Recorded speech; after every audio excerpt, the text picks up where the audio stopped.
Welcome to episode number 7, guys.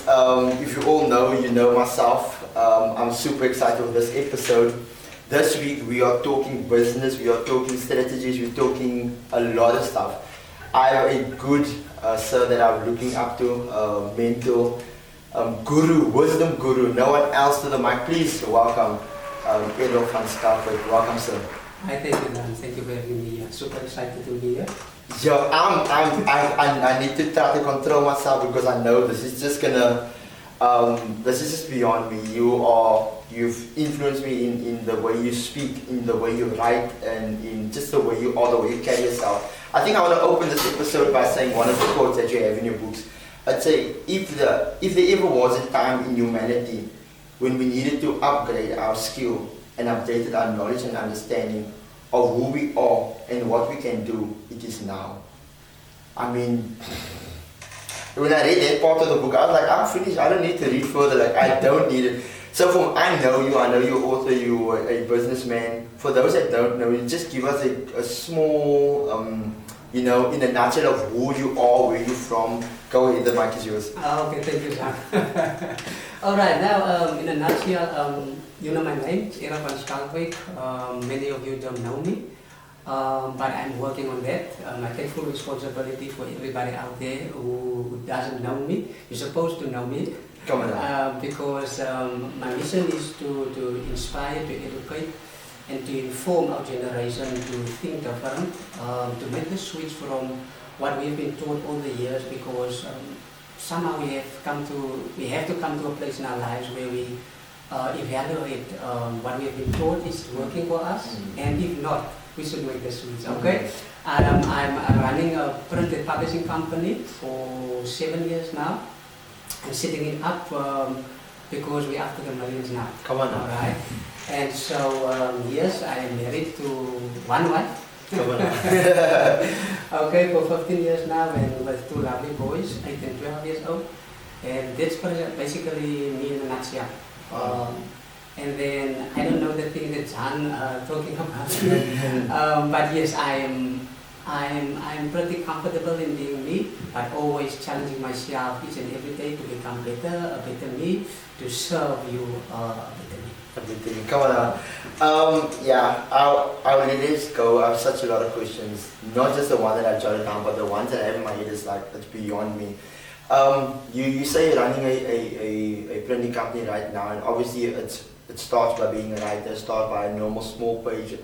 My question is this, like, when did it all start? When did the writing start? And then, like, not just, how did you know that this was for you? Obviously you've worked like in different areas, but how did you know that? When did it start? And how did you know this is for you? Zan, usually in life, there are 2 things that introduce you to a different or new industry. Sometimes you are introduced to that industry by somebody else, unknowingly taking you to an unfamiliar environment, and then they introduce you. And once you get into that environment, the clock will just go off and say, that's me, this is where I should be. And then the other thing is, you are introduced to a different industry by difficult surroundings. You're actually forced to think outside the box and to look the other way. Alright, so writing started for me, I think 2004. I was listening, I went to a terrible time at that moment. I was full-time student at the Bible College Institute. Finances was tough. My mom was actually trying to make ends meet and keep up a happy home. And then I was listening to at that time CDs and DVDs wasn't even mentioned at that time. So I was listening to a cassette. You know that yes. I was listening to one of those of the speaker was T.D. Jakes. And he was, I think his title was how to overcome the urgency, the urge to quote. And then he was talking about it. And while listening to that tape, it just dawned on me, why don't I write a book on how not to quote? And even at that moment, I've quoted in all areas of life, and then that tape inspired me. So that's why my writing started by listening to that tape. I was inspired to share with other people how I feel at that moment and how I'm going to get through it. And so that's where my writing started, and it was a tough journey. Remember when I was inspired to writing from that tape, I didn't know where to start, how to start, and at that moment I didn't even have a computer. I was just having a pen and a book and notepad, and then, but it started there. Yeah. Oh, I like this story. I think I had a discussion with you a couple of years, I don't know if you remember, but way back then, and then you were just done speaking. I was like, I need to speak to this guy. For me, it was just, I need to have an interaction with you just before you leave. Because I know you, I don't see you very often. And then I told you that I had and slash had the same feeling of like, I do feel somewhere down here, there's a book that needs to come out. Right. And I thought, also, where do I start? And you said, just start. He's like, yes, where do you start? And I was like, where? And you're like, just start. And then you're like, just write. When you write, you send everything through to me, and then we can do it. And I'm like, flip. I actually did start, and it just reminded me now to like always continue the storyline. You saying that this started at a very, very bad time, and a very like tough time. What can you say was the biggest problem and the biggest setback, and how did you come back from that? Yeah, actually from that moment I would say evolved, if that's the right word, into a more mature person. Remember, because at that time we didn't have a lot of mentors, alright, people that were guiding us to think different, to do different, and to become different. Okay, so we had to figure things out ourselves. Okay, and from there I started the journey writing the book, but then we had another problem. Because now it's digital. If you want the book, we print, you send the file like 9 o'clock to me, 1 o'clock you come pick up your books. Alright, but by then, you had to print like 1,000 books. Yes. And you know, 1,000 books, money. Yeah. Alright? Yes. And if you don't have that kind of money to print 1,000 books, it means you wouldn't become a published author. Yeah. Alright, and so then there's the journey. Then I started to learn about the printing and publishing industry. And it was a long, tough journey, but I'm reaping the benefits of that struggle now. All right. So it's a tough journey for everybody. If you want to break a status quo, you have to go against the norm.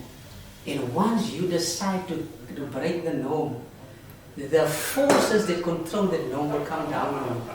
And that's why a lot of people put on their journey to greatness. Because whatever you decide to become, whoever you want to become, there's going to be ups, there's going to be battles. And if you really, and that's actually the test, whether you should be in the industry or not. That's actually the test. The challenges are the test. And if you can overcome and survive the challenge, not just survive, but if you can overcome and beat the challenges, you will survive and you will thrive in your industry, and whichever industry it is. So you be assured, name any industry, name any great individual right now, name any great company, and if you go back, if you rewind, you will see they overcome a lot of challenges. So challenges, if you can embrace challenges, say this is part of the challenge, but learn how to work around those challenges and overcome it, then definitely you will become a better person and you will flourish in your industry. I remember I've actually this morning, so we have this thing called 5 AM meetings where we have every morning 5 o'clock we have our meetings regarding the report backs and the tasks for today, and budget, whatever the case may be, what we need to discuss. And then I will also have a quote up, and then I will also look at a motivational thing, but not just because I just want to listen. So the younger me just want to listen to information and stuff like that, and then I do nothing to it. This time I'm a bit more mature, and there's one of those guys this morning, he said that we polish shoes right now until we own a company of the shoe that polish it. He said we make sandwiches and then we own the restaurants, and I can literally say, I know your story that you've been there, you've been looking for people to publish it. And then you were then first looking, and then you started writing, and now you're owning your own company that is printing it. And now for me, like, that is something that you can literally see the process, because I love the process more to something than to like just saying, oh, you own it, but how did you get there, and how did you, I think the great question is that the process to the journey to it is more exciting than actually knowing that you just said loss or knowing that it's just like that. Like you just mentioned now, in this age and this time, I'm really honored and I'm really blessed that somebody like you, where I can read your book and I'll be like, what did you mean by this? I mean, we had a couple of chats like this, and I was like, Philip, I'm just glad. I read it and I'm like, what do you actually mean by this? And so I can have the deeper understanding of what you're writing. And I'm really honored to have that. But my question goes to like, did you have anybody like in your younger age, did you have anybody that you could go to? And then how, if so, how did it impact you today? Zan, great question. The truth is, at that time, my mentors, and to a certain degree today still, my mentors were books. Alright? So I didn't have like a person that I can phone or send an email or go visit and stop and have deep chats about where I am in life and where I'm heading to. So I was literally drowning myself in books. I was, what do you call it, the information sucker. Okay, but then I was also very particular about which books I read. And then I believe, and I still hold on to that belief today, is to have a mentor in every area of my life and in the major areas of my life. All right. So if we start on my spiritual side, we still have a good relationship today. There was this well-known preacher, he's well-known as the Eagle, Vincent Alexander. On a very young age, at a very young age, he started to mentor me spiritually, how to preach, what not to say, how to say, all those. So, and we still have a good relationship today. I mean, I can pick up the phone him and ask him, I'm struggling with that, how do you deal with it? And he gave me valuable information that helped me. Then there was the other pastor, Joseph Phillips. He just one day took me into his car, took me for a drive, and we stopped in front of a Bible college. And we went in and he told the principal, this guy is coming tomorrow. He's a student at your Bible school officially, he must come tomorrow. And and I tell you, that few years at the Bible college, it literally changed my life. And really, those are the two spiritual sides. Then financially, when we got married in 2005, one evening I was on the laptop, on the computer, and then I stumbled onto a website with a guy. He became a millionaire, I think, on the age of 26. His name was Adam Cool, and then I studied that guy. All right, because he was young, we were more or less the same age, and then that's where my journey and my interest in finances started. So then I started to read his books, his business books, and from there the journey just continues on. And in marriage, 5 Languages of Love, James Dobson, How to Mentor Boys. So yeah, in all of my major areas. In business, I studied like your Robin Sharma, and then I'm heavy into marketing. And my two guys are Jay Abram and Conrad J. Davidson for all marketing. Yes. Those are my two guys, heavy. And in finance, obviously, Grant. So yeah, those are. Hopefully, in the next couple of years, you can say marketing, John David's also. But we'll wait for that. I self fell in love with the whole concept of marketing and how to go about it. And I think you're just listening to what you're saying now. Many people have one source and they believe that source to be. I do think it's the same thing like the saying that says that the average millionaire have at least 7 incomes, minimum 7 incomes. Yeah. So now we be like, but I own, I get earn 25,000 a month, I'm good. But then lockdown happened to a lot of people, and then it crashed, and then you have nowhere to go. And with the same thing with also not just investing yourself financially, but investing yourself like in the educational side and the other avenues. I can literally see now. I have you, and then I didn't have a lot. So now I'm thinking like, wow, okay, I'm missing a few mentors in other areas. And it's also important that you understand that who you're allowed to speak into your life and what information, because not some people can, like with me, I just love the way you think and how you, but it's not going to happen for the next person. I hear you. And I think that is what people, the problem that our guys have is that we think that certain people should work for everybody. Yeah. And it doesn't, like you say, your spiritual mentor cannot help you financially. Exactly. Your financial mentor cannot help you with how to raise your son. Exactly. And your sons. And that is how we need to, like I said, divide this, the mentors or the influence that we have in our lives. And I do think for me, I've learned that also the hard way, because there was not a lot of generation before us that actually, like you said, like with you, it has been more difficult because your fathers is like, oh, they passed on and they just left nothing and they worked in the slavery. Yeah. And you guys had to like just, some of, and I will say this with all respect, some of your generation have still that thing of like, my daddy didn't teach me, his daddy didn't teach him, so I'm just not going to teach you. And so the curse that people speak about, the more spiritual, it's not a spiritual thing, but it's more like a mental thing. Yeah, definitely. Because you have to literally take that into consideration. And I'm thinking you are different.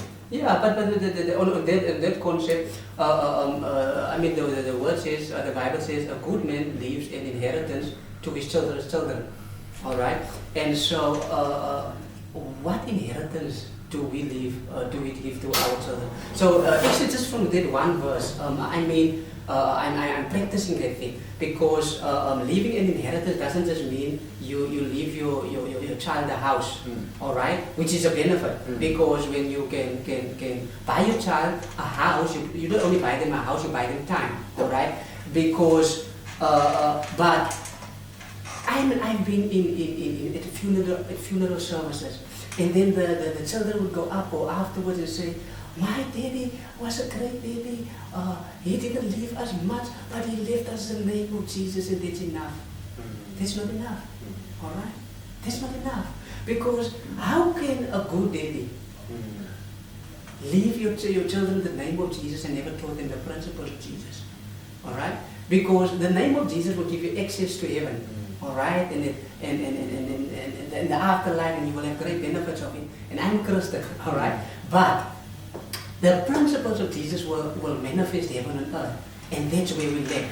All right, we give people the message, but we never give them the method. All right, so giving your children an inheritance, basically 3 generations with inheritance, you must give them financial inheritance. All right, and no longer can we just talk to our children. We have to show them. All right, we have to show them how this money thing goes, because a lot of people say everything is not, money is not everything, and money can't buy happiness, but without money there's a lot of unhappiness. Money isn't everything, but everything is about money. All right, and so yeah, a good man, we have to mentor our children in the holistic world, because we're not only living in a spiritual world. All right. Once you come out of church, it's a real world out there. All right. When you come to the garage after a good church service, the attendant there will say, "How much do we throw?" And then money talks. Yes. And then money talks. All right. So we have to change that. We have to change that. And the other thing is, we trust God, and we do nothing. All right. I have a saying that it may sound a bit controversial. I say you pray 15 hours. You pray 5 hours a day. All right. You pray. You go and pray 5 hours a day. I pray 5 minutes a day, and I work 5 hours a day. All right, and then my 5 minutes of prayer become the work I do to become the answer to my prayer. At the end of the day, my lights are on. I have food on the table, and I have a lot of surplus money in the account, and you still pray. We have to change that. We have to change that, and that's where I actually see a gap, and I would like to bridge that gap. I have a question for that later on. I have a question for that later on, because that is so true. But we'll get there. the young man has this. Let's call him John. Right. John is gifted. John knows different to his friends. John knows different to whatever people spoke to John and said, John, you have a good gift, and you are just different to the society. You're different to the people on the road. John knows he's gifted. Right. John knows that he's different. John knows he needs to start a business. Right. But John's problem is he don't know how, and he don't have money. What will you tell John? Yeah, there's a lot of John out there. All right. And I think I was standing in the shoes. I was John a few years ago. All right. The first thing you have to do is you have to. You have to set aside time John had to set aside time with himself and ask himself this question. John, what do you want out of life? Once you answer that question, once you can answer that question, then you start journey towards that life. Because many people go into industries to make money. But you have to go to the industry to pay you money. Alright? So if you go into any industry trying to make money, that's going to become your mission. So you have to go into an industry to pay you.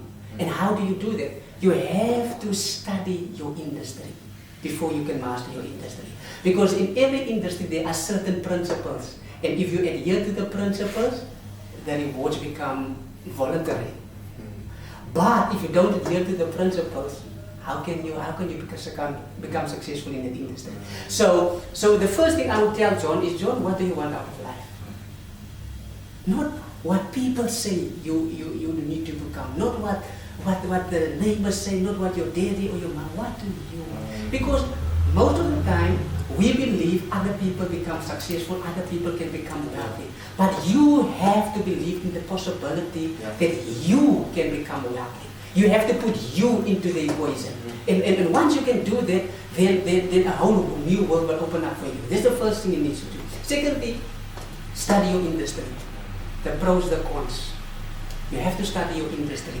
Then thirdly, you have to set out a plan for yourself. Man, we're talking about this plan, set up a plan, but to be honest, a very small amount of people are actually planning their life.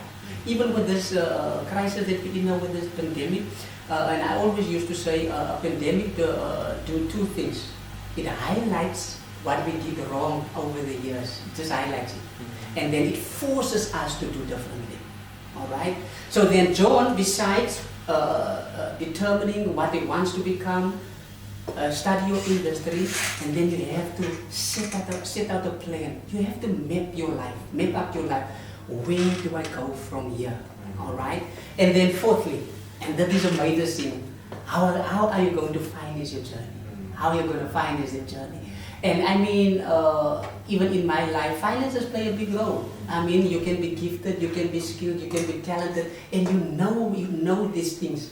But you can have big dreams with an empty pocket. The empty pocket can kill their big dreams. All right. So then you have to find a way to fund your journey.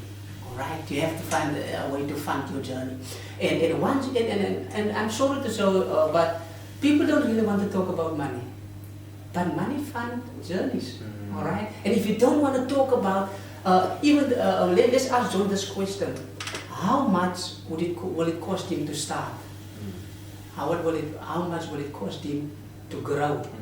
How much will it cost him to become the top performer in his industry? Because let's take, for argument, let's put John in the industry. Let's say for instance, John is gifted in music.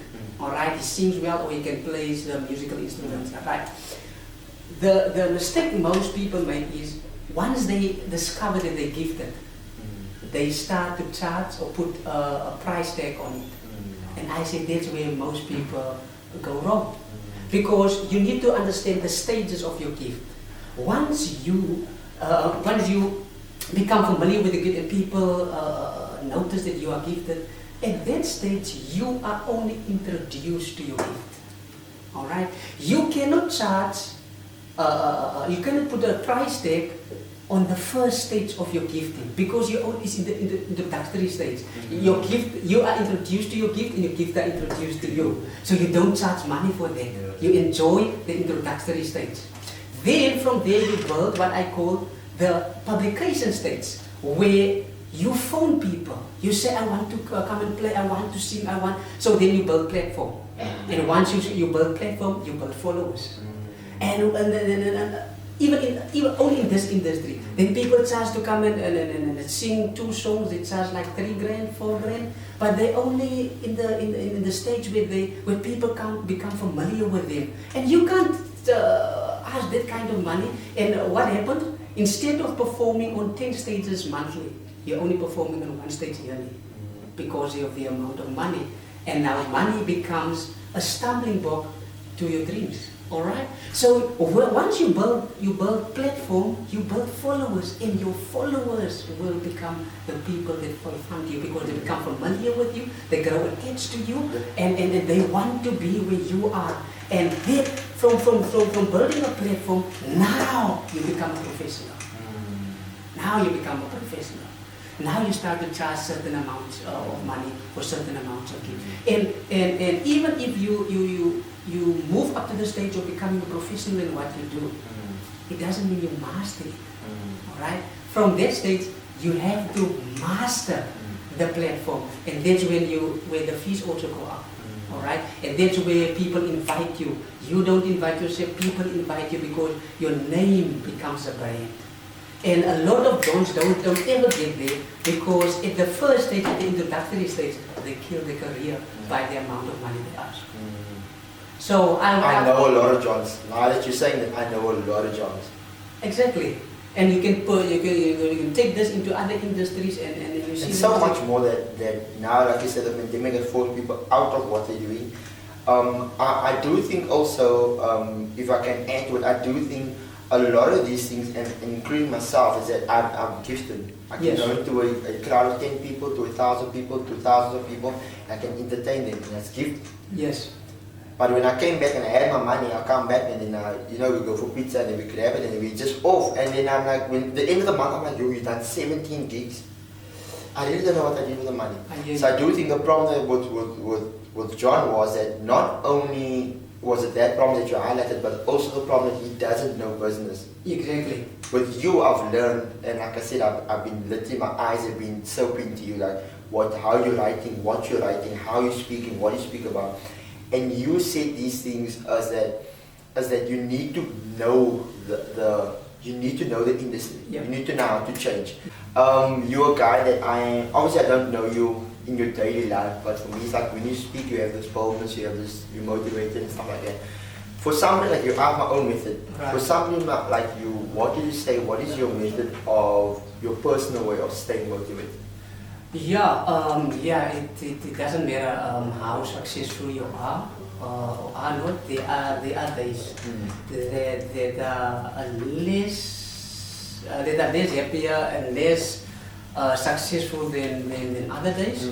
And then what really made me tick and get me into the mood again is listening to 500 motivational clips or a good song.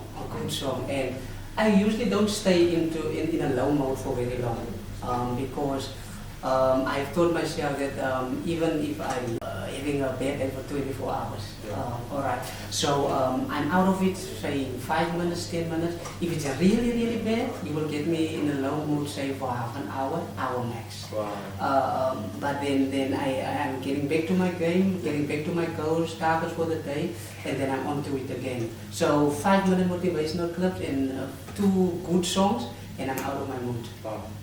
Yeah, that's good. I'm the sort of thing where I don't like wasting time. Like I told you, I think I was on a call with you yesterday. I got a message from me and I was like, I'm sitting at the car wash and I'm just grabbing your book. So while the car, because for me it's like I hate the car wash because it wastes my time. I have nothing else to do. But then like, why not then while you're doing the car wash, then you just have the book. Exactly. So then now I'm educating myself in the time of while the car stands, so there's no time. Media plays a major role for us in this generation, and I don't see you on media, I don't see you on your Facebook. I was so hard to get hold of you in the beginning, but not on the media, not on the Instagram. There's like nice platforms. What I would want to ask, how do you stay relevant? Because I'm listening to your books and listening to you, you know what the industry is about, you know what's new, what's popping. How do you stay relevant in a time when media is so important? The thing is this, I am a keen follower of the trendsetters in my industry. Okay, I'm also a keen follower of guys that already achieved what I'm trying to achieve. Alright, so I am very up to date with what is happening, how it's happening, and the venues through which is happening. Alright, so media plays an important role. That's key. Reason why I am not that keen on media here is because in my business, I'm actually flourishing on word of mouth, all right? And I can hardly keep all my clients happy with word of mouth at the moment. So when I go online, I'm going to bust myself, all right? So what I'm doing is I'm getting myself ready, and I can tell you I'm 85% there, where I am stable, and when I am going online, when I'm making myself visible online, I'm going to take, because I want like 65% of the printed publishing industry in Western Cape, I want to take that. So I'm setting myself up towards that, all right? As a person on social media, I already have like different mentees, all right? Because I mentor people how to do public speaking, like preaching. I do business startup. So I'm already busy to a certain degree, and I have to cut time here, cut time there, strategize around it. So that is the reason why I'm not that keen on social media yet, but I'm moving towards a whole another level where you can influence more people, reach more people with what you're doing with the 10, 12, 20, 30 people monthly. So I'm setting myself up. So within the next 3 to 6 months, I will be a big, I will make big waves on social media. But the one thing that I learned from one of my mentors is when you're on social media, don't be on social media to socialize. You come on social media to do business. All right. So I'm gearing towards that. So when I'm coming on social media, I won't necessarily show you pics of what I eat this morning or what no, I'm going to do to get your attention to do business and to do business with me. You're saying that I have a lot of that stuff. So what I do with Facebook, I do a lot of the funny videos and media stuff like that. And people have the, like you said, people have the perception that, oh, I see a lot of the funny videos, you are on media. Yeah. Then people are like, did you see this? Did you see that? I'm like, I didn't see it because I'm not there to like stay on media. Exactly. I'm literally using this channel to literally just get my message out. Exactly. You are quite stable in your industry right now, and you are obviously going bigger in the next few months or in this year. I want to know, or to help other guys that's also in the business industry and young entrepreneurs, what sacrifices did you have to make, or what sacrifices do you think us as young people, or being like we need to have in mind now? What is the sacrifices we need to make to be successful in the industry? Yes, as I said, I can go a long way with this, but let's focus on 3 major points or 3 major sacrifices that you need to make in order to start up successfully and grow successfully. And I'm going to focus on money, media, money, marketing, and methods. All right, let's start with this money thing. Once you start to make money, all right, and that was a big mistake I made also, and it kept me back for quite a few years. Once you make money, the big thing, the big number or the big letter you have to add to next to money is the R. All right. So when you make money, just put the R next to it. Every amount of money you make, just put the R next to it. Now you're gonna ask me, but why a R? And the R, put it in a big red letter, is reinvest. All right. Because once we start up and we make money, we spend that money. Alright? And then you have to start from scratch again, But once you start to make money, you put the R next to it, you reinvest that money. And the sooner you reinvest the money into your business, the quicker your business will flourish and your business will grow. Because if you make money and you don't reinvest that money soon enough, you will spend that money. And when you spend money and you're in business and you run in need of money, you are going to meet the big besser of major businesses and even small businesses, and that is cash flow. All right, I'll tell you a bit of it. When you run in need, when you have cash flow problems, I mean, you can be a guy of high integrity, of high values, or you can have a big name. But once you have cash flow problems and you can't pay your bills on time, you can't pay your employees on time, you can't sort out your clients on time, it will put a big hole into your name. It will tarnish your name, and then people will say he's not a person of integrity. You might be a person of integrity, but you don't. If you have cash flow problems, it's gonna hamper that. All right, it's gonna hamper your business. It's gonna hamper your integrity. It's gonna hamper your value, and it's gonna give you a nosedive in everything you do. So cash flow is a major thing in running business. And cash flow is there has to be constant. You have to be liquid. All right, you have to be liquid all the time. I mean, I know companies during this pandemic that have been in operation for 50, 35. The one company is 85 years in operation. They're bankrupt now. All right, they have to close down their business because they have cash flow problems. Once you have to go to the bank to borrow money to make paycheck. You're already in trouble. So the small business guy, he will face the problem, but also big companies face cash flow problem. So the money thing is, once you make money, say for instance the guy, he wants to make like 50,000 grand, 100,000 grand turnover a month, but he's starting with 1,000 and 2,000. So what happens? When Peter, let's give him a small business guy, Peter. All right, he's starting in which industry? Let's take an industry. This is a coffee industry. Right, coffee industry. All right, so Peter's selling his first 10 cups a day. He's making how many grand?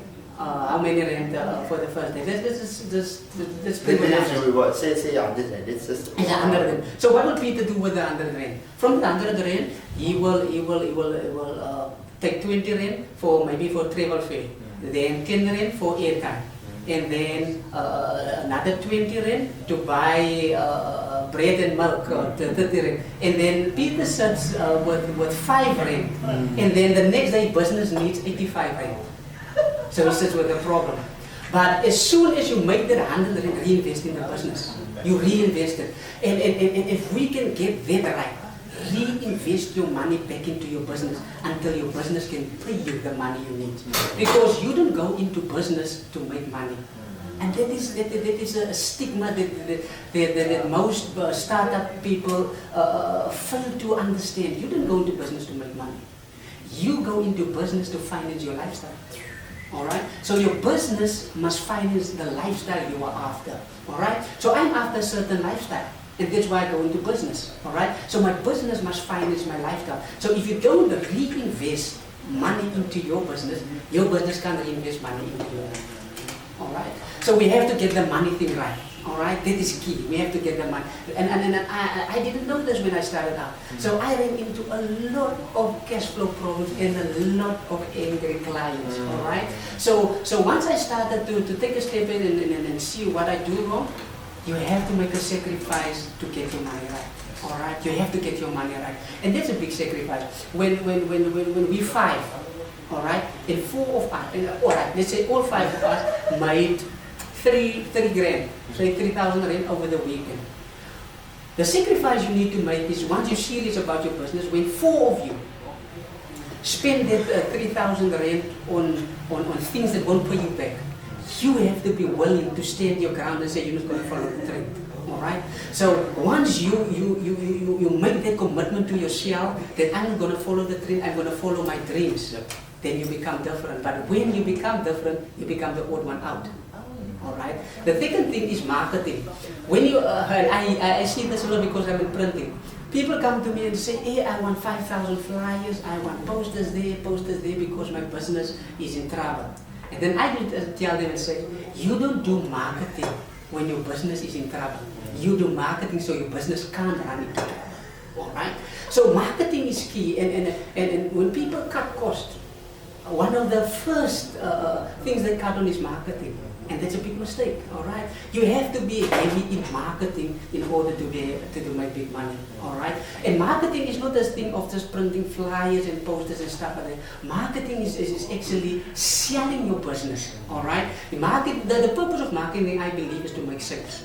All right. So you cannot make sense without marketing. All right. So the small business guy, he has to learn strategies. He has to learn how to effectively do marketing for his business. All right. So once you do marketing effectively, you will run a sort of sales. All right. And then methods. Method is, how are you going to structure your small empire or your small business or whatever? How are you going to structure it? to constantly give back money and to constantly give value to the client, because it's an exchange. Okay, method is always about an exchange. So people want money, but they didn't do any exchanges during the day, during the month. You have to provide value in order to get money. All right, so it's a fair exchange, and the value you give, the perception or the perceived value that your client get must always be more than the price tag you are getting. So it has to be money, it has to be marketing, it has to be method. We need to work on that. I think I'm gonna have to go back and listen to this. So just, oh my gosh, you are touching a really good basis. We're really gonna have to sit again and have you again here. There's one question that I want to ask you also now. I know I've been asking you a lot of questions, but I said what I like about you is just your wisdom, your understanding, and obviously I think a lot of these come from not you just knowing, but a lot of these have come from your mistakes and what you learned from. You have wisdom in both industries when it comes to the business side or the Christianity side, the biblical side. And for me, it's like I love how you have the ability to fuse these two in your writing and in your preaching and in your speaking. You know when to speak what. My question is that what would you say is our Christian businessmen and women's problem in this time? Wow, what a question. All right. I can tell you just a 60-second background. What actually changed the trajectory of my speaking and my teaching, even my writing, was what one lecturer taught us at Bible school. He said the Bible is a two-edged sword. It has two sides. Most people, or the majority of people, go to it for the message, and the message is God is good, things will get better, tomorrow will be better, weeping may endure for a night, joy will come, all the messages. But if you can go to the Bible and give people the methods, it will be more relevant. So if you study my writing, my preaching, everything I do, it's about the methods. You have to be able to help people moving from point A to point B. We have to help them to move from point B to point C. So the methods is key. And I mean, there are motivational speakers out there that I mentor. They come to me and say, how do I structure this? This is a different audience. How do I address this audience? So it's all about the methods. You have to be able to challenge people to think differently and also give them the keys. Once they think differently, how to do differently. All right. So that's what actually changed me. So to fuse the two is Christian people, all right, business people. They have this concept. If you're in business, right? Let's just take a real life example. Give the guy a name again. Let's give it. Can it be a girl as well? Sarah. Okay, let's give Sarah a name. Her name is Sarah. She's running a small business. Okay, what industry is she in? In the makeup industry. She's in the makeup industry, right? Now everybody at the church knows Sarah's in the makeup industry, and she has a private shop at corner 2. Right? Now the mentality that Christians have when they come to Sarah is, you must give us a Christian price. Okay, that's the first thing. Give us a Christian price. The next thing they do is, you must bless us. All right, and their understanding of you must bless us is you must give us for free or for a huge discount. All right, and this is a mistake right there. And then what Sarah will do wrong is Sarah will provide them with a service and tell them, don't worry about money. And when you're in business, you have to worry about money. All right. So what we do wrong is we spiritualize the arena of business, and you can't spiritualize business. Say that again. You can't spiritualize business because business has its own set of principles. I mean, the other day I heard a guy say, I have a store, I think it's a tire repair store, something like that, and he invited all the elders of the church to come and pray over his business so that his business can be successful. And my response was, you can have the whole South Africa a group of elders come and pray for business. There's no guarantee it's going to be successful because every business has a set of principles. If you operate on the principles, it will force your business to become successful. If you violate the principles, you can pray all you like. It's not going to do anything. All right. So our understanding, the Christian business person is trying to spiritualize the business arena, and you can't do that. All right, You have to adhere to the business principles, and then it will reward you. All right. The thing with Sarah in a business is, when you provide the service, you have to pay me for the service. All right. And the other thing is this: the word blessing is actually, in our culture as Christians, it's begging. Because you beg me and you say, I must bless you. Remember, I'm already blessed, that's why I operate this business. The blessing I will give you is to give you a new look. And you bless me by paying me for giving you the new look. And if you can get that right, both parties will win at the end of the game. The other thing is this, when we come to our Christian business people, we want them to give you a discounted price. And if I give discounted price, and I'm talking here out of experience.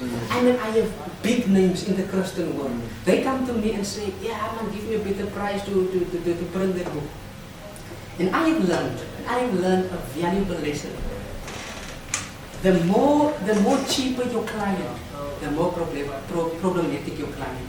Because it's the cheapest clients that will cause the most drama into your business. Because when you give discount to all of your clients, your business is not going to become profitable. All right? And so that is the stigma around Christmas business. I mean, there was a guy, he had a major business operation, and after church people were ranting, you must bless me with this, bless me with this, bless me with this. And they actually begging and saying, you must give to me for free. All right? And we want discount on everything. Another concept that I actually touch on in my new book, The Money Principle, is we portray or we confess that we serve a God that owns the cattle on the hill, all the silver, the gold is here, blah, blah, blah, blah, all the scriptures. But watch this. When somebody gives you something for free, you say, God came through. When somebody, if you want something and somebody gave it for you at 50%, God came through. Are we serving a discounted God that gives us freebies and discounted stuff only? But what about your business is functioning, fully functioning and making profit, and it's funding your lifestyle, and you say, God has blessed me to do this, to do that, to do that. And because the God that we portray in Christianity is a discounted and a freebie God. All right? So once we get that stigma right around business, and even you can be a Christian business operation like Sarah, but you have to study your industry again. You have to be keen on your numbers. You have to have monthly targets, yearly targets of what you want your business to make. And if you don't hit the targets, why not? How can I improve? How can I make better? So you have to do that. And another thing that we really have to kill in the minds of our people is our people don't like reading. They don't like reading. Right? And they say, I don't like reading. If you don't like reading, I mean, you cannot, it is said that every millionaire has a personal library at home. And not for display, it's for information. Alright? So we have to kill that stigma and inform ourselves to become knowledgeable about ourselves and about our industry, so that we can serve our industry better. Alright? So that is the thing that we as Christian business people must really get right. And even for instance, I was attending a few business breakfasts, and then the speaker there would be all spiritual and say, every business person in here, I want you to stand and pray over and say, God is going to restore your business and give you a turnover. And God is going to, what is the other thing that they used to say? God is going to set up the table in front of your enemies. It's a new season for your business, all that. No methods. If I come to a business meeting, I want strategies, I want marketing strategies, sales strategies, how to close better, how to close sooner. That's what I want when I come to a business breakfast. And that is what we lack because we spiritualize things that don't need spiritualization, because business is an entity on its own. And you need to understand that and adhere to its principles for you to benefit. So that's why most Christians, they're in business but they're not profitable. They're in business, but they're struggling. And to be honest, I know a lot of Christian business people, you know a lot of Christian business, and I mean, I was there. They're not profitable. And the reason they're not profitable is because they don't study the numbers, they don't focus on marketing, they don't focus on sales, and even improving in those areas. I think we are doing Christian, but this is something I'd like to say that you're not saying this I've literally, we can see everything on our system to like who's listening and who's showing input from the followers and things like that. And then I look at, like I say, if I look at, let's just use the Christian industry, the business people, we have about 50 people. Only 20 people is listening and only 3 is only like interacting. And I'm like, this podcast is fire or what they're gonna need. But now we have some people, it's not for me. Exactly. The book is not for me. The thing is not. But now when it comes back to, I'm struggling now, I'm like, don't you want to help me with this? But I'm like, I've written the books. Exactly. People is coming to me and remember I'm very young. I'm super young in the industry. But they come to me, don't you have some business plans and stuff? I'm like, we spoke about this in the podcast. Exactly. I put this out on media. I gave the tips. I mean, I shared of your content on media. Like, this is there. You want a person to come from back on your job. I'm like, you're so lazy that you can't even take the time. And remember, we put this on 2 platforms, listening audio and then visual. So even if you don't have the time to look at it, while you go wash, while you go shower, while you work out, put in your earphones and listen to the podcast. You can literally just go listen, but you're so lazy, you literally want me or you to actually do this thing. And I'm like, and that is where I think also where we are extremely lazy, where we believe that, oh, I'm going to pray tonight, God just bless my business, and then tomorrow morning you believe that you will become right. I'm telling you, I've learned that, and that's what I'm saying is that not just reading a book, but actually putting things into action. It's like, I literally had a thing of like, yeah, call yo, Errol, don't you want to set up a meeting with you? But it's all about, okay, cool, no, okay, cool. Yo, John, look here, I'm having this thing, okay, no, cool. I've become brand ambassadors for certain brands, not because they thought I'm good enough, but I actually picked up the call and be like, hey, look here, I'm John Davids, I'm the founder of John Davids Entertainment, and become him. This is what I'm all about. Next week again, like I said, I'm literally putting these statues in it, and that's when we become successful because of literally being here and doing these things. And I want us to just go in such a lot of things, but I unfortunately we have to come to an end.